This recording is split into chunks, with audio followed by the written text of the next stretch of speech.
Baik, perkenalkan nama saya Natalan Regana dan Kunsoro dengan NIM 123220015. Di sini saya akan mempresentasikan tugas akhir saya yaitu Pokemon TCG atau bisa disebut trade card game. Nah, mungkin langsung aja masuk ke fitur utama. Di sini saya membuat aplikasi Pokemon yang dimana di dalam aplikasi itu kita bisa membeli kartu Pokemon. Lalu ada turnamen management. Jadi untuk masuk ke dalam turnamen kartu Pokemon, di situ ada location service-nya. Jadi bisa menampilkan di mana lokasi-lokasi turnamen Pokemon itu berada. Ada multi currency support untuk yang terhubung nanti untuk marketplace Pokemon cards-nya. Lalu ada favorite system, ada purchase history, ada profile management, dan juga interactive maps. Nah, selanjutnya yaitu autentikasi dan keamanan. Nah, jadi di dalam aplikasi itu bisa melakukan register yang dimana user tuh akan menginputkan email, password, dan nanti ada data profil seperti nama lengkap juga umur. Untuk login sistemnya sendiri, passwordnya itu menggunakan encryption SSH 256, dan ada secure storage untuk kredensial dan juga ada session management. Nah, lalu untuk fitur dan sensornya. Nah, di aplikasi ini itu ada GPS dan lokasi di mana nanti itu akan auto deteksi lokasi pengguna itu ada di mana, dan akan dilakukan reverse geocoding, yaitu dari koordinat yang didapatkan itu bisa menjadi alamat lengkap kita. Nah, ada caching lokasi juga selama 5 menit. Nah, untuk Kompas sendiri ada integrasi dengan peta. Jadi Kompasnya itu ada di dalam peta, dan juga itu real time rotation, dan juga ada smooth interpolation-nya agar lebih smooth di dalam rotasi Kompasnya. Lalu di situ ada notifikasi juga seperti notifikasi untuk kartu favorit, dan juga ada status Kompasnya. Nah, mungkin lanjut saja. Nah, mungkin untuk location based service ini, jadi ada peta turnamen Pokemon TCG, di mana di situ ada marker lokasi real time, ada detail turnamen interaktif, dan juga registrasi berbasis lokal. Lalu untuk ada API OpenStreetMap integration, jadi OpenStreetMap ini untuk yang peta interaktifnya, dan juga ada geolocation service. Mungkin langsung lanjut saja.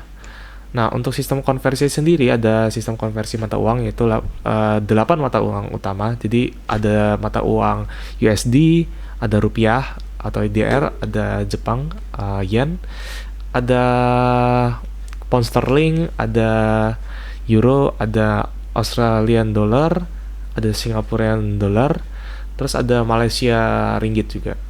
Nah, mungkin untuk mata uang itu ya real time exchange rate karena menggunakan API, dan juga ada formatnya juga di situ, format lokal. Nah, untuk waktunya sendiri itu ada multi time zone support. Jadi waktu itu nanti diimplementasikannya itu di dalam peta untuk sistem turnamen nantinya. Jadi formatnya itu ada format GMT dan juga lokal. Dan waktu itu juga auto adjust waktu lokal dan integrasi jadwal turnamen. Baik, langsung lanjut saja. Nah, mungkin untuk integrasi API-nya, jadi API yang saya gunakan itu ada Pokemon TCG API. Jadi saya menemukan API terkait Pokemon, khususnya terhadap trade card game-nya. Jadi di situ menampilkan banyak informasi detail terkait kartu Pokemon. Dan saya menggunakan API OpenStreetMap. OpenStreetMap ini tuh digunakan untuk peta interaktifnya. Jadi semua yang berkaitan terkait peta itu ada di API OpenStreetMap. Lalu ada Exchange Rate API ini untuk konversi mata uang. Lalu ada Time Zone API ini untuk waktu konversi untuk waktu di tiap lokasinya, dan ada Custom Geocoding API. Nah, mungkin lanjut saja. Untuk penyimpanan data, jadi untuk penyimpanan data itu ada local storage, jadi menggunakan SQLite database. Nah, itu nanti ada user data, purchase history, turnamen data, dan juga favorite cards. Lalu ada secure storage, jadi untuk autentikasi tadi kan ini multi layer. Nah, jadi untuk secure storage sendiri ada credential, session tokens, dan juga ada encrypted data. Nah, untuk case-nya sendiri itu ada share preference, location data, dan juga currency preference. Oke, mungkin untuk keamanan dan validasi, jadi di sini ada data encryption, secure storage, input validation, permission handling, API security, dan juga location validation. Oke, mungkin sekian untuk presentasinya. Mungkin saya langsung uh, langsung melakukan demo. Jadi di sini mungkin saya akan register terlebih dahulu.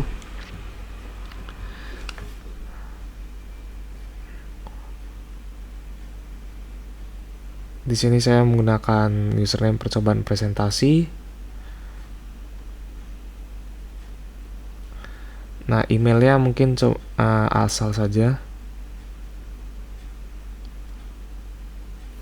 Passwordnya ASTFGH. ASTFGH. Ya, di sini. Nah, jadi misalkan saya emailnya ini tidak valid, maka ada error handlingnya juga. Nah, mungkin misalkan seperti ini. Percobaan presentasi ASTFGH. Misalkan saya salahkan passwordnya di sini. Nah, maka ada exceptionnya di situ. Nah, mungkin kita langsung lakukan login saja. Nah, jadi di sini ada halaman utamanya, yaitu home-nya gitu. Nah, home-nya sendiri ini akan menampilkan popular cards. Jadi, kartu yang populer di Pokemon itu ditampilkan di sini. Di sini juga ada detail kartunya jika ditekan. Seperti ada nama, seriesnya, ada set dari mana, number, lalu ada rarity, types, HP, attacks, weakness, dan lainnya. Nah, di sini ada market price-nya juga. Holofoil nih maksudnya mungkin di dalam Pokemon itu ada kartu itu ada seperti kayak hologramnya. Jadi mungkin untuk market price-nya itu ada kategori yang berbeda gitu untuk setiap kartunya. Nah, jika ditekan kartunya di sini ada bisa memunculkan secara lebih besar agar lebih detail juga untuk melihat kartunya seperti apa. Ya. Nah, mungkin di sini ada upcoming tournaments di sini. Jadi upcoming tournaments ini adalah turnamen yang akan yang ada yang bakal ada di dalam waktu terdekat gitu. Nah, di sini ada lokasinya. Jadi di sini saya menyalakan lokasi. Jadi di sini bisa menangkap lokasi saya. Di sini ada saya tinggal di Trihanggo. Dan di sini ada negaranya Indonesia. Jadi di sini itu mengambil mengambil lokasinya itu bisa kita refresh juga. Nah, mungkin langsung lanjut aja ke Pokecard. Jadi untuk Pokecard sendiri itu ini tuh halaman untuk menampilkan kartu-kartu Pokemon. Di sini ada filteringnya. Filteringnya ini menggunakan tipe atau mungkin elemen Pokemonnya. Jadi misalkan saya klik colorless, nanti yang muncul ada Pokemon yang colorless. Saya kembali ke all types. Nah, di sini saya juga memberikan dua pilihan. Jadi saya juga memberikan pilihan untuk 3 kolom dan juga 2 kolom. Lalu misalkan saya memilih kartu, misalkan di sini Azumarill, mungkin kita tambahkan ke favorit. Nah, di sini akan muncul favorite cards. Jadi ada fitur favorit juga di sini. Misalkan saya tadi yang di halaman depan ada Charizard, ini saya tambahkan favorit.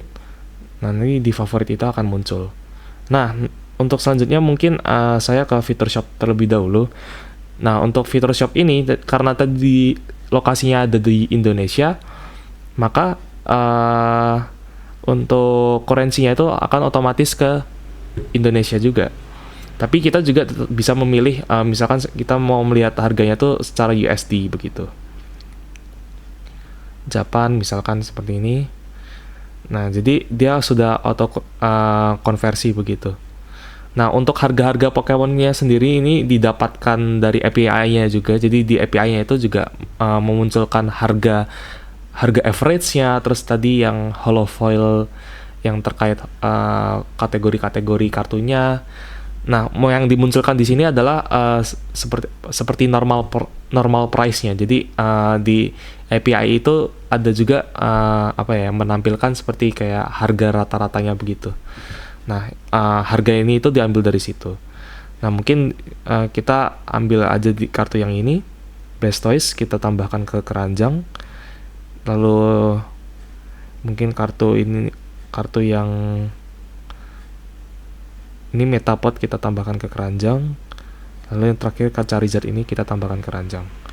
Nah, di sini kita sudah menambahkan 3 kartu.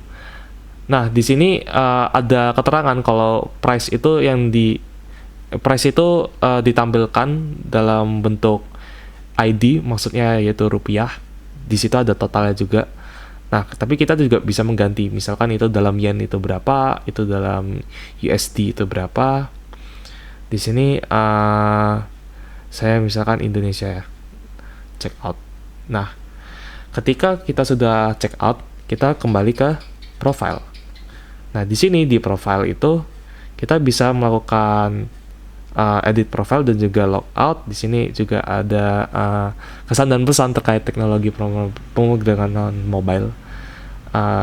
Lalu di sini ada purchase history. Nah, mungkin tadi setelah melakukan pembelian kita cek purchase history. Nah, di sini purchase-nya muncul di mana saya membeli Blastoise, Metapod dan juga Charizard. Nah, di sini ditampilkan bahwa dari 3 kartu ini itu ditampilkan secara rupiah karena tadi kita kan membeli dalam kurs rupiah. Nah, di sini mungkin saya coba edit profil. Misalkan saya gambar ini. Nah, jadi untuk profilnya sendiri itu bisa langsung dari upload foto, jadi nanti langsung masuk begitu. Misalkan edit profile. Nah, di sini edit profile itu kita bisa mengganti username, full name, lalu juga bisa mengganti password. Nah, untuk username, full name. Nah, karena username ini berkaitan terkait login, jadi misalkan saya mengganti username pasti akan diarahkan ke halaman login kembali begitu. Mungkin saya coba ya ganti percobaan TPM. Nah, mungkin passwordnya tidak usah, percobaan TPM, passwordnya masih sama. Nah, bisa kembali login lagi. Nah, dan untuk profilnya sendiri juga tidak hilang, jadi sudah tersimpan gitu.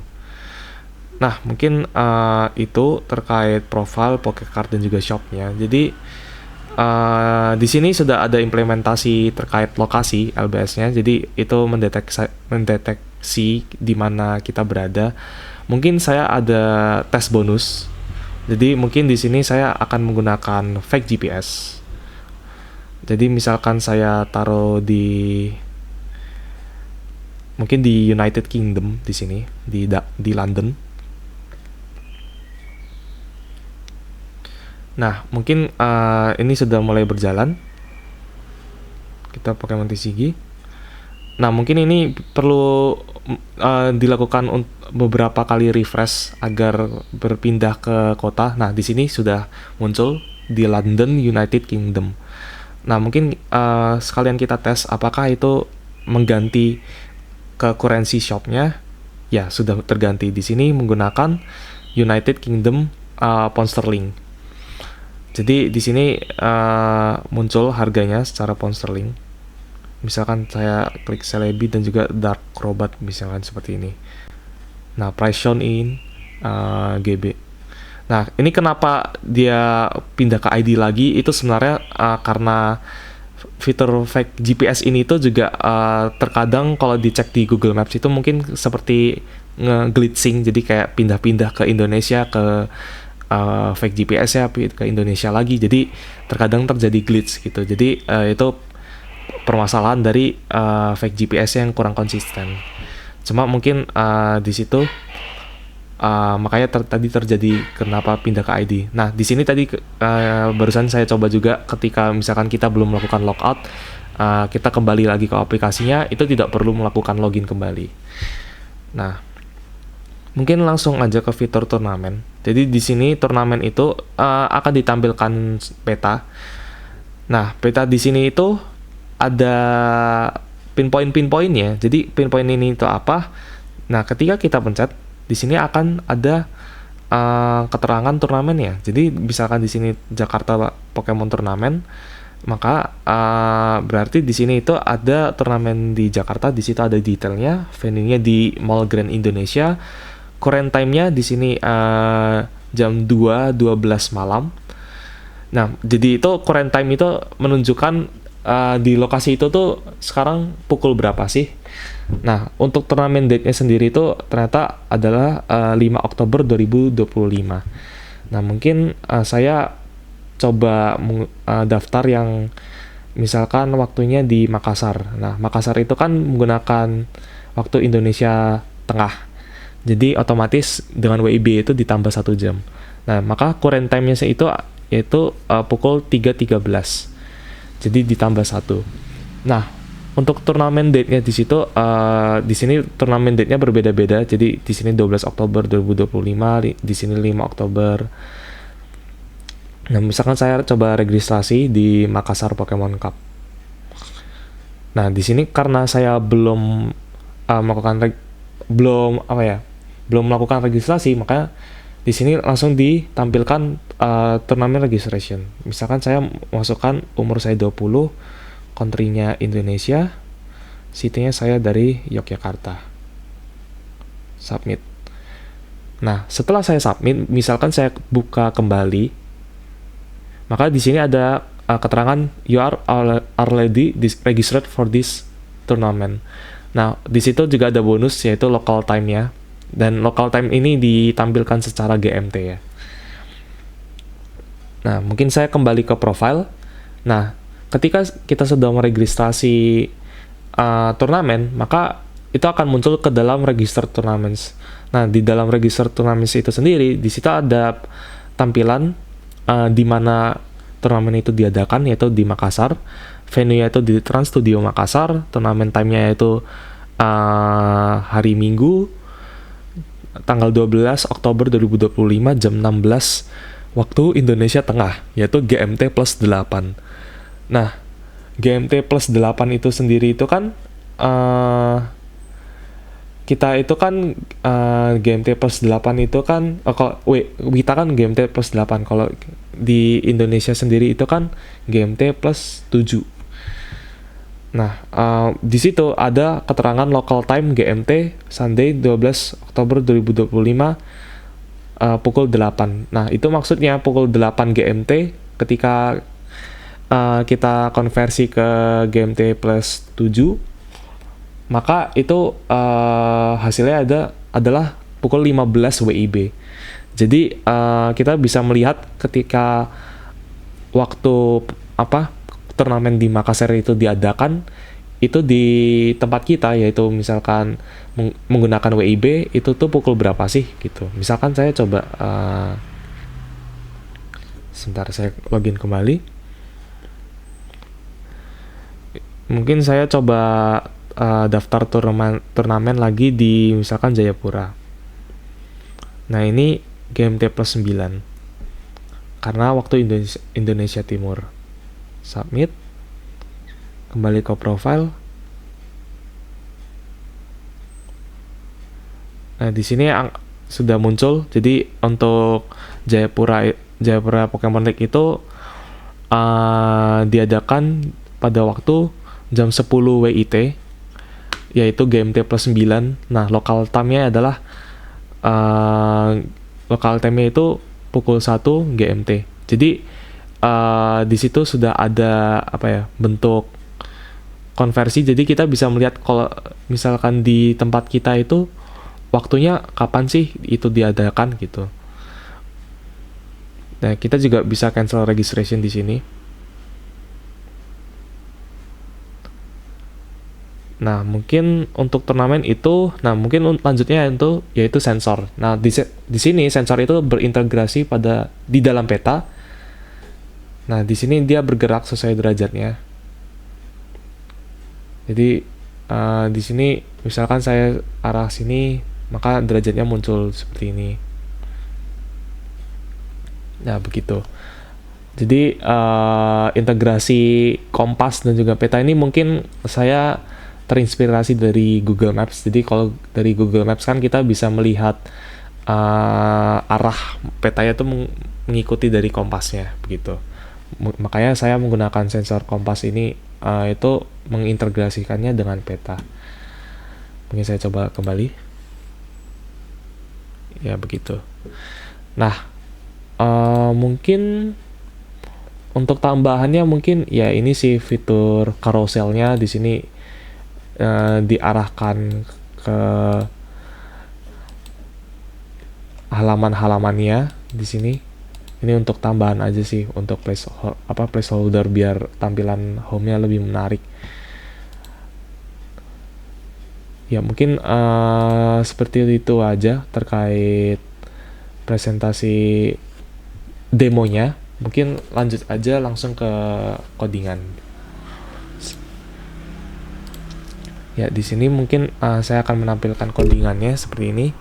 Mungkin saya akan menjelaskan cukup singkat saja karena di sini dartnya cukup banyak ya. Jadi mungkin saya akan menjelaskan terkait sistem awalnya mungkin dari register. Nah, pertama mungkin di sini ada out provider. Out provider ini ya seperti namanya, yaitu tentang autentikasi. Jadi di sini terkait register itu diautentikasikan di sini. Nah, tadi saya bilang kalau untuk passwordnya itu menggunakan SHA-256. Nah, di sini ada line-nya. Hash password, string password di sini. Nah, jadi untuk keamanannya menggunakan SHA-256. Nah, lalu untuk selanjutnya mungkin mungkin saya juga sekaligus akan menjelaskan terkait loginnya. Jadi untuk login itu sendiri itu bagaimana login bisa menyimpan session itu tuh menggunakan Flutter Secure Storage seperti yang tadi saya presentasikan tadi. Jadi Secure Storage itu untuk menyimpan sessionnya. Lalu mungkin ya seperti ini autentikasinya. Mungkin saya kelupaan terkait notifikasi. Oke, jadi untuk turnamen sendiri, misalkan saya menyalakan kompas di sini. Nah, di sini muncul notifikasi kompas aktif. Nah, di sini muncul notifikasinya. Kompas aktif. Ketika saya mau mematikan kompasnya, di sini notifikasinya akan hilang. Lalu mungkin untuk selanjutnya saya jika menambahkan sebuah kartu ke dalam favorit, dia akan muncul seperti ini, kartu favorit ditambahkan. Oke, mungkin saya akan matikan do not disturb-nya terlebih dahulu untuk memunculkan notifikasinya. Nah, di sini akan muncul notifikasi ketika kita menambahkan kartu ke dalam favorit. Ya, mungkin seperti itu. Lanjut ke codingan lagi. Ya, mungkin saya sekalian stop ini ya. Nah, di sini ya kita memasukkan username, email, hash password, full name, age, country dan juga city-nya. Lalu mungkin lanjut ke terkait login mungkin ya. Ya. Ya, jadi ini untuk halaman loginnya.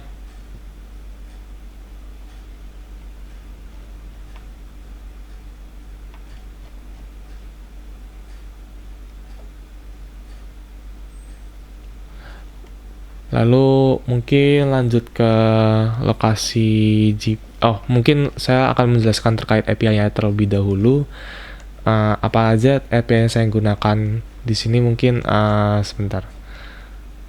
Nah, jadi saya menggunakan Pokemon API di sini. Pokemon API itu untuk link base URL-nya nih, API Pokemon TCG. Lalu ada time API tadi untuk menunjukkan waktu di waktu turnamennya itu diadakan local time di tempat turnamen itu jam berapa, dan juga untuk sekaligus konversi misalkan kita setelah mendaftar turnamen tersebut itu tuh kita di local time-nya itu akan diadakan kapan sih gitu. Lalu ada exchange rate, ini tadi untuk konversi currency tadi. Ada geocoding API, dan ya mungkin untuk geocoding ini, geocoding itu sebenarnya untuk yang ini OpenStreetMap-nya itu. Ya mungkin terkait API seperti itu. Untuk service-nya ada 3, yaitu location service. Nah, location service itu nanti ada country to currency. Nah, tadi mungkin saya sempat demokan tadi, misalkan waktu di Fake GPS, ketika kita sambungkan ke United Kingdom di London, maka otomatis currency-nya itu langsung berpindah ke currency-nya United Kingdom, yaitu pound sterling GB. Nah, untuk notification-nya di sini itu saya menggunakan Flutter Local Notifications. Tadi notifikasinya untuk ketika saya menambahkan kartu kredit dalam favorit, dan juga ketika saya menggunakan Kompas. Dan untuk time zone-nya di sini ada time service.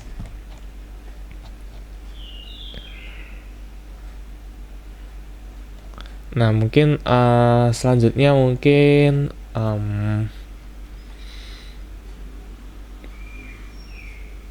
oh ya, terkait storage mungkin ya. Terkait storage database ini. Untuk database sendiri saya menggunakan SQLite. Dan untuk SQLite sendiri itu menyimpan data user, lalu ada riwayat pembelian, ada data turnamen, dan juga ada kartu favorit. Lalu untuk di share preference-nya sendiri itu untuk menyimpan status login, preferensi mata uang, dan juga untuk case lokasinya. Nah, untuk Flutter Secure Storage saya tadi untuk credential user, dan juga untuk token session. Oke, mungkin ini untuk screen-screennya tadi, untuk halaman-halamannya. Tadi saya lupa memunculkan debug database screen. Jadi debug database screen sendiri itu sebenarnya mungkin saya coba tampilkan kembali sebentar. Nah, jadi di sini saya sebenarnya untuk ini sih, untuk ngecek terkait data yang ada di dalam. Nah, di sini saya sempat mendaftar user sebagai Nataleon. Di sini juga ada user 2. Favorite cards di sini dia menyimpan user ID-nya. Jadi ketika membuka favorite cards itu kan tentunya per user itu beda. Jadi di sini disimpan user ID-nya siapa yang menambahkan favorit kartu tersebut. Nah, lalu ada tournament registration di sini juga menyimpan user ID-nya. Mungkin itu sih terkait database debug view-nya. Di sini ada database path-nya juga. Ya mungkin seperti itu. Oke, mungkin selanjutnya adalah terkait providers. Di sini ada alt provider, card provider tadi untuk menambahkan ke dalam keranjang untuk kartunya tadi. Currency provider di sini untuk konversi mata uangnya USD, IDR, JPY, dan lain sebagainya. Favorite cards, lalu ada favorites provider, jadi ini beda. Lalu ada Pokemon provider, dan juga purchase history provider. Untuk modelsnya di sini pertama card item itu ada ID, lalu tentunya ada card ID, name, image URL, price, dan juga quantity. Untuk Pokemon card-nya di situ ada ID, name, image URL, rarity, type, dan juga price. Lalu untuk purchase history-nya itu ada ID, user ID, items, total amount, currency, dan juga purchase date. Oke, mungkin sekian dari presentasi dari saya. Ya, mungkin cukup sekian. Kurang lebih ya mohon maaf. Ya, terima kasih sudah menyaksikan presentasi project mobile saya.